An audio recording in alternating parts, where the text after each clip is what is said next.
want to talk, though, about some of the other politics that came out of this, because Xi Jinping said, on the one hand, in the communique that, and I thought this was a bit of a lie here, that great power competition was not the defining feature of the age, but Xi also gave a stern warning to the U.S. about arming Taiwan, and this would seem to me the optics of that would be that Xi is almost sort of declaring that he's got the upper hand in the Pacific and in the relationship. What is the message you took away from all of that? Yeah, I took away kind of what you're going towards, which is I think he was like, look, I just want to be clear. He said unification is something that we've always strived for. He made it very clear. I know what you in America are saying. I heard you, Joe Biden, but here's what we're doing anyway. And it may not be imminent, but this is our goal. We're going to do it.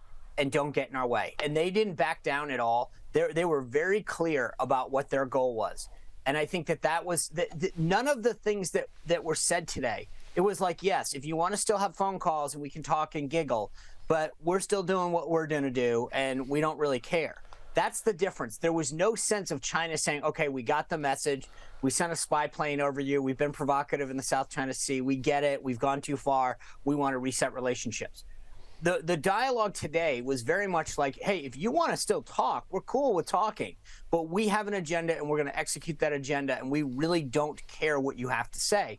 At the end of the day, they sat there and said, your only deliverable is that we have a phone call and that we're going to talk about climate change. Do you think that, I mean, here's the problem. The U.S. continues to negotiate with China as if they think that China cares.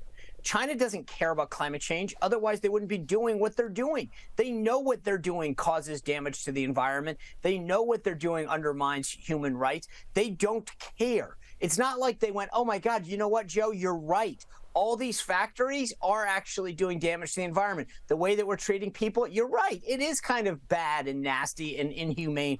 But I'm just glad you finally told me this, because I just didn't know it until you shared that with me.